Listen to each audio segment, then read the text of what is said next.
Welcome to Practice Success Beyond the Dental Chair, the podcast that is dedicated to revolutionising the way dental professionals succeed beyond the dental chair.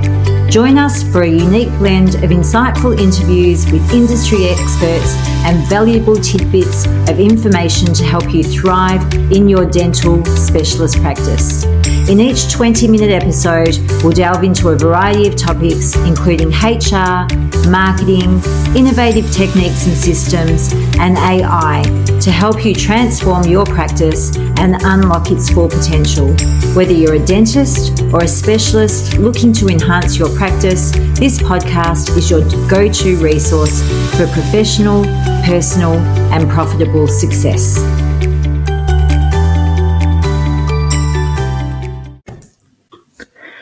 Hello everyone and welcome. I'd like to introduce Damien Drummond from Steri Stock. I met Damien through Dr. Rosalind Franklin at ADX in Sydney this year. She's a very big advocate of the Steri component of Steri Stock, as it's compliant with the new standard 5369. Although Damien has had his business in excess of 15 years, this was the first time I'd heard of his business. At Steri Stock, they've reimagined sterilisation, tracking, inventory management and storage. His mission has always been to simplify these critical processes, allowing dental professionals to focus on what truly matters, allowing them exceptional patient care. Damien, can you tell us a bit about your story and how you came up with Steri Stock, and specifically the Steri side of how the business works? Hi everyone. I guess for me, I've been an IT guy for 30 years. Our company was started in 2001, and it started off as just an IT sales and support, and we still do that today. But in 2004, we'd had a few dental practices already under our support, and one of them had approached me to see if I could write programs. What they were after was a small application where they could record their packets as they went through cycles and allocate those to patients. I'd already written a couple of programs, so I sort of accepted the challenge, and that began our journey. So for us, the Steri module started off as quite basic. It was just literally recording of what went through a cycle and what was recorded to a patient. Over the years, that's changed. We had identified quite a number of aspects of the program, which what we wanted to achieve was make it simple. So we understood that if it's simple, people will use it. If it's too complicated, they just either don't use it properly or find a shortcut which doesn't comply. So some of our aspects that we identified as pain points was the time it took for a practice to document everything. So for them to record the process of a sterilisation cycle and then validate that and then allocate that to a patient and record that was just taking a lot of time. And if they had a breach, for them to go and find this documentation through notes, whether that be digital notes or even some people still had handwritten notes, the time that took was just taking up too much. So the cost for them for staff, wages, to sit there looking for this stuff was just too high. And one of the other key aspects is most Steri rooms aren't very large. So I know times have changed and Steri rooms today are nothing like they were 15 years ago, but they're still quite tiny.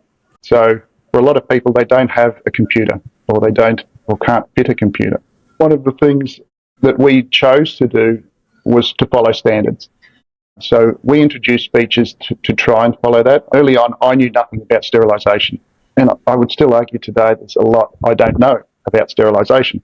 I lean on the experts like Dr. Roz and others, and they have been able to, I guess, guide me to make sure that what I'm doing ticks all the boxes. Oh, and she is such a big advocate. She is so excited by everything that you've done. So that's absolutely fantastic. Yeah, that's awesome. Yeah. So our version 2 was probably where we decided to make that more compliant. Or when I say decided, it was it had been already out there I was invited to an ADAQ event in Cairns where I spoke about or demonstrated the application.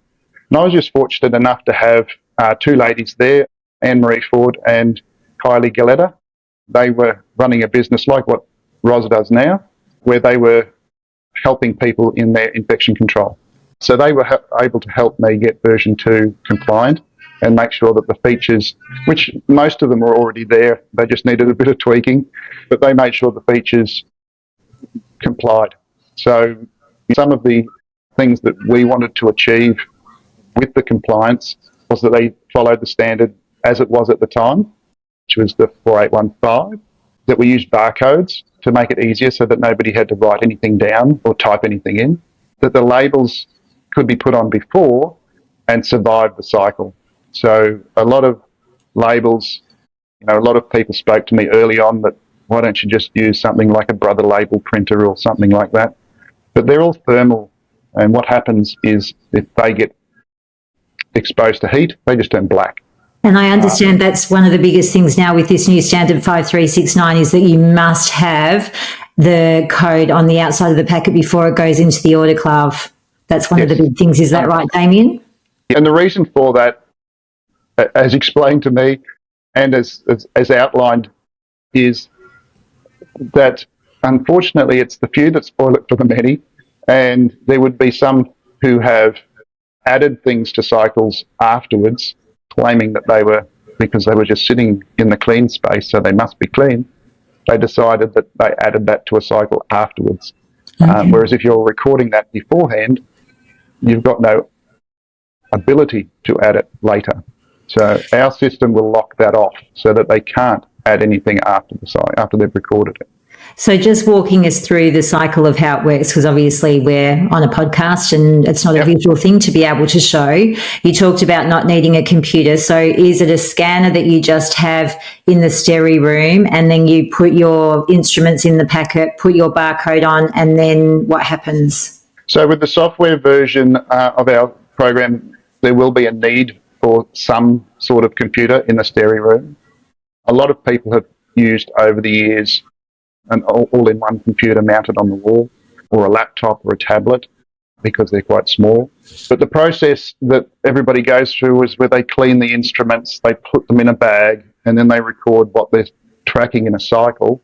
It goes through the autoclave, and then they validate that cycle so they know that it's reached the correct temperature pressure time. That's either, depending on their autoclave, a printout, or it's on the screen. And in more recent years, autoclaves are networkable, so they can be set to record that information and save it to a server somewhere.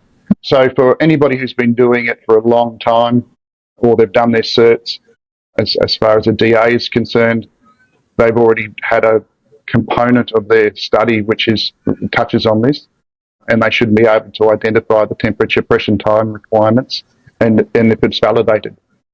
We all like to, I guess, be lazy and look at a screen and say it's got a green tick and it's done, and we know it, we assume that it's good. But in reality, technology can fail. So it may still have a green tick, but there's been an issue and it hasn't reached temperature, or it hasn't stayed at temperature for a period of time it should. And that's when it takes that expertise from the staff to identify that and make sure they're recording the right information. So irrespective of what the autoclave says, they should be able to see whether it's passed or failed. So they record that.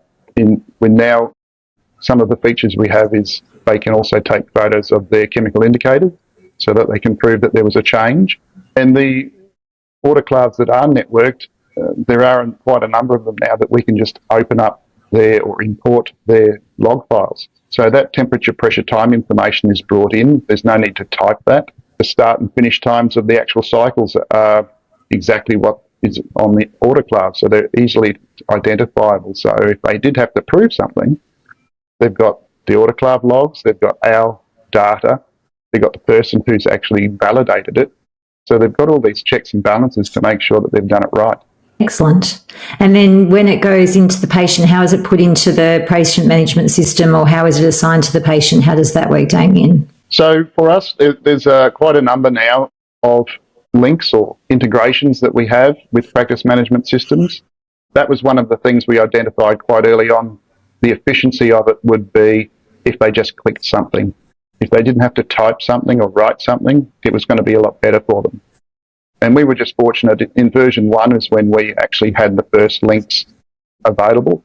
And since then, that list has grown. But generally, it just works like an X-ray link. So for those who aren't using a built-in X-ray system, it's a link in the practice management system, generally in the charts. But you'll click on the link and it will just open up our allocation screen. They'll scan our barcodes.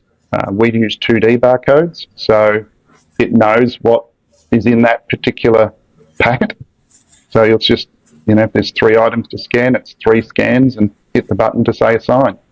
But we're not also locked into just our barcodes. So for those who have an autoclave that generates barcodes, they can still utilise those. Standards have changed, as you mentioned, and we have to record that before and label that before. So autoclave companies will need to make that change or address that at some stage. We do have a period of time of transition, so there are people who can still use that for now. So we still support that for the time being, but it will be locked away. So anybody who wants to follow standard must do it beforehand, and our system will allow them to do that and follow that standard. I'm laughing that you're saying anyone that wants to follow. I think it's sort of a necessity that you need to follow it, Damien. I know, it's like, you've got to do this, but, if you want to. But no, we have to. So you mentioned that you were integrated with a lot of systems, but if you're not integrated with a particular dental software system, practice management system, is that still okay to be able to use your Steri in stock? 100%. So it can be used completely standalone. We did have an eye surgery hospital in Victoria that ran it this way because their hospital software didn't integrate this way. And it's just, for anybody who's used imaging software throughout the years that isn't linked, you create the patient, you only have to do it once, and then you search for them the second time they come through. You find them, and it opens up the same allocation screen, and you do it the same process. So the only additional step is adding that patient in. But we like to work with the practices and get that imported in if we can. So if there's no link, we can import that in so that they really only have to then address the new patients that come along. Right. Okay. So have you got any stories about anyone that has actually had a breach and what's happened? Have you had anything like that, Damien? Yeah. I mean, there may be more than this, but this is the one I'm aware of. The ADA contacted a practice and they were able to print out quite quickly a patient report. So why did the ADA contact the practice? Sorry, Damien. That's all right. The patient believed they got an infection. Don't know what that was, but they got an infection and they believed it was from a treatment at the dental practice that they'd had recently. So the ADA just got involved, asked for documentation to prove their sterilisation process. So they were able to pull up the patient's chart, the patient's report, print that out. That showed all instruments and cycles that were related to those instruments. They then generated the cycle reports indicating that they were temperature, pressure, time was passed.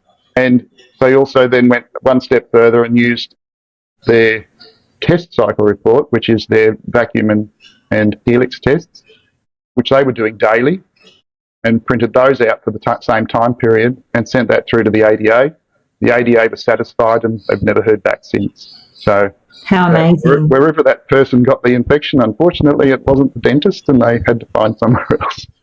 So if that was being done manually, like I've been into a lot of practices and I see that they just have this sort of clipboard there and they manually do this and then they do that. How long in the old style system without something like Steri in stock do you think that would have taken to complete that for the Australian Dental Association? It would be hard because it just really depends on every practice how they're storing the stuff. So if they've got paper stuff, then they're digging through a shed somewhere or a storage location. It could be weeks. I wouldn't like to think it's going to be months, but it could be because they've got to find all the relevant information. And in most cases, it's just a handwritten note indicating what it is. If they've scanned those in, unless they've done some sort of text recognition, they've got to go through copious amounts of images And that in itself will take a long time. It may be digitised in a scan, but they've still got to find it. And then they've got to print it, and then they've got to try and cross-reference it all. Yeah, we're talking a hell of a lot of time.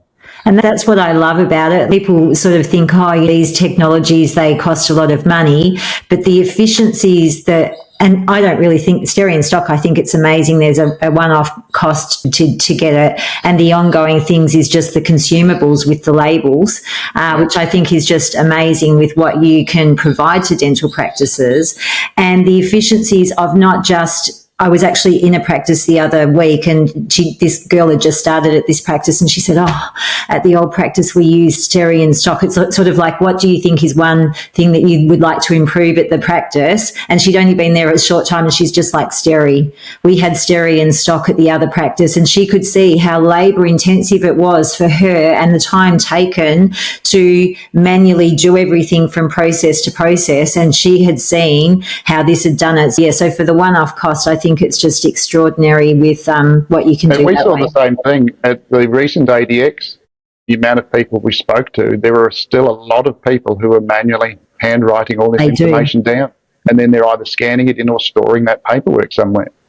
And as you said, if there is a potential breach like that one, they got that in a matter of seconds, because that's very stressful. We've been a practice owner, and I can imagine if the ADA contacted us or APRA contacted us to say, you've got this, it'd be like, oh gosh, we've got to get this. So being able to have that peace of mind of knowing that everything's there, you've been fully compliant with everything, and it's in a matter of not even half an hour to get all of the data. Yeah, fantastic.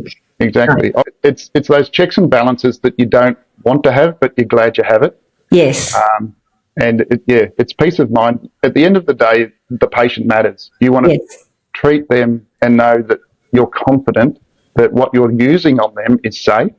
They put their trust in you. So you want to do your job, and you want to do it efficiently. You're still a business. You're still trying to make money. So you don't want to waste staff time, because staff time is wasted. Personnel costs are your biggest cost, Damien, in the dental business. So for you to be able to have something that can manually take away potentially hours of work that they're doing, I think it's just amazing. It pays itself off very, very quickly, probably in less than 2 weeks. So that's really good. So, yeah, I think it's just amazing. Have you got anything else that you wanted to add, Damien? Well, this year we've released a touchscreen device.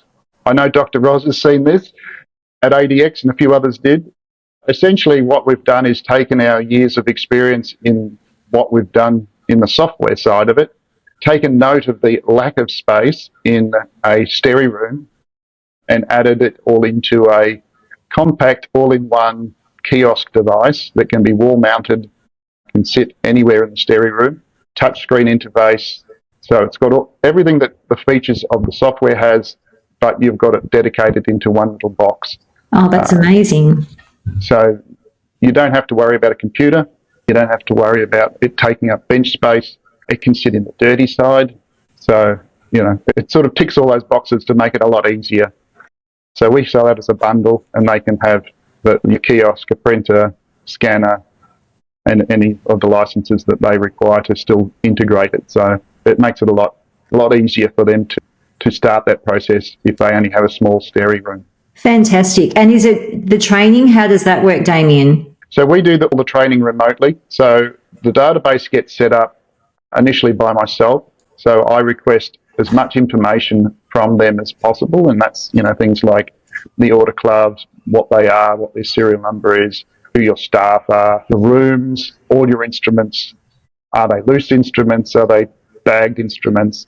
Are they part of a kit? Anything like that we can add in at the beginning just makes it a lot easier for them to start. Because once we do that training, they can then just kick off.